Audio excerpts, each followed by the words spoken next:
저는 오늘 두 가지 교육 현안을 가지고 이 자리에 섰습니다. 하나는 방과 후 자원봉사자의 교육 공무직 전환 문제이며 다른 하나는 도내 사립학교에 관한 것입니다.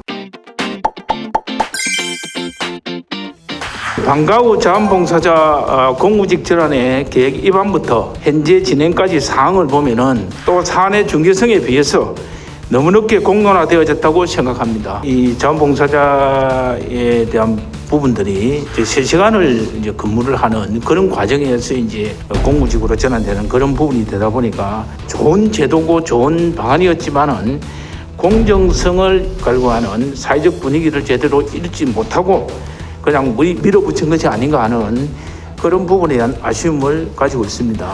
교육위원회에 처음에 올릴 때 예산 항목이 어떤 부분이냐고 하는 거죠. 제가 지금 확인한 바로는 방과 후 자원봉사자의 처우 개선이었습니다. 결론적으로 이제 처우 개선이라고 하는 이름으로 공무직으로 전환한 그 부분이었는데요. 교사 업무 경감과 예산 절감 그리고 비정규직 문제 등 3마리 토끼를 잡는 아주 좋은 대안인 것처럼 보였지만은 이것이 이제 의회에 사실상 이제 비정규직의 정규직 전환 문제로 변하게 되었기 때문에 과연 충분하게 설명이 되었는가? 공무직 전환 대상인 자원봉사자 348명에 대한 내용입니다. 5명 중 1명이 1년도 채 되지 않은 분들입니다. 또한 3년 이하 근무자가 47% 정도 되고요.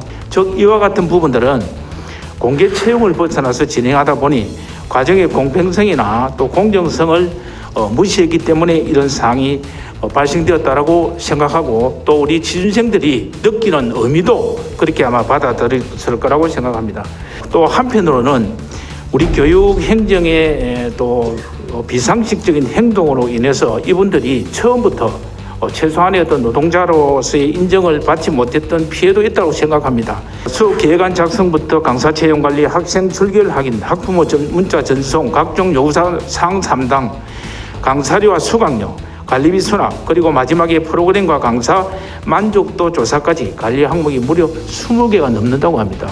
근데 이것을 이제 운영하는 과정에 있어서 저는 교육청의 문제를 좀 질타하고 싶은 부분이 사실은 있습니다. 이 매뉴얼을 보면은 붉은 글씨로 이렇게 써져 있어요.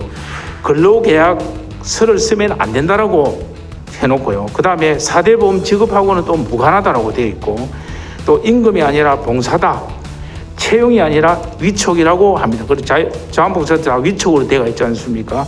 사실상 이것은 우리 교육청이 방과 후 운영의 학교 운영의 필수 인력임에도 근로기준법을 사실상 피하기 위해서 15시간 미만으로 근무를 하게 했고요. 또 자원봉사자로 근로계약서 대신에 위촉을 했던 이런 사실 꼼수를 부린 것도 있습니다. 부산시 교육청은 2014년 436명 전원을 우선 무기계약직으로 전환을 했습니다.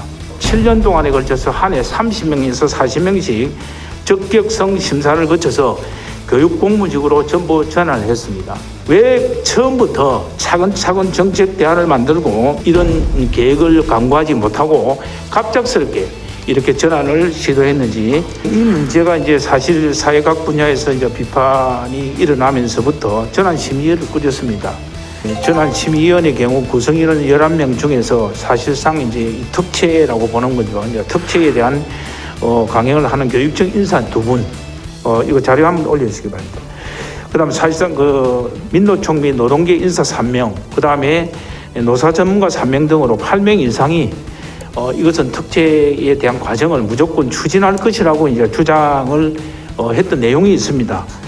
이 말은 본인이 생각할 때 교육청의 입맛에 맞는 목소리를 낼 수 있는 사람으로 전환심의위원회를 꾸렸다고 보는 것이고 그 때문에 또 처음부터 우리 경남도 교육청 교육공무직 채용에 관한 조례 시행에 따라서 그리고 또 처음부터 공론화해서 많은 어떤 의견들을 수렴하는 그런 부분이 되었다면은 우리 학교 내 비정규직의 대표적인 사례로 여겨지는 우리 방과 후 자원봉사자들에 대한 노동성과 또 처우 개선에 대한 교육감에서 생각하셨던 그 큰 그림이 그렇게 그려지지 않았을까 하는 아쉬움이 큽니다. 예, 법인연합회하고 이 문제는 계속 논의를 하도록 하겠습니다. 다음은 사립중고등학교 상생개척 관련 질문을 좀 드리겠습니다. 최근 언론에서는 학령 인구 감소에 따른 위기를 다룬 기사들이 많이 쏟아지고 있습니다.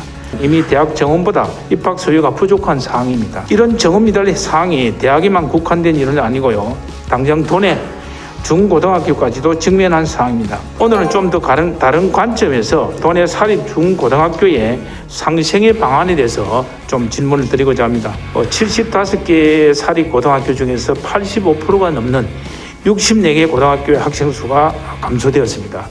신입생 감소에 따른 이제 학급수 감소는 학교 운영을 하기 위한 수입의 감소로 또 이어지고요. 그다음 또 이에 따른 교직원의 축소 문제도 맞물려서 결국은 이제 학교의 존립 문제가 받아들일 수밖에 없는 상황이 됩니다.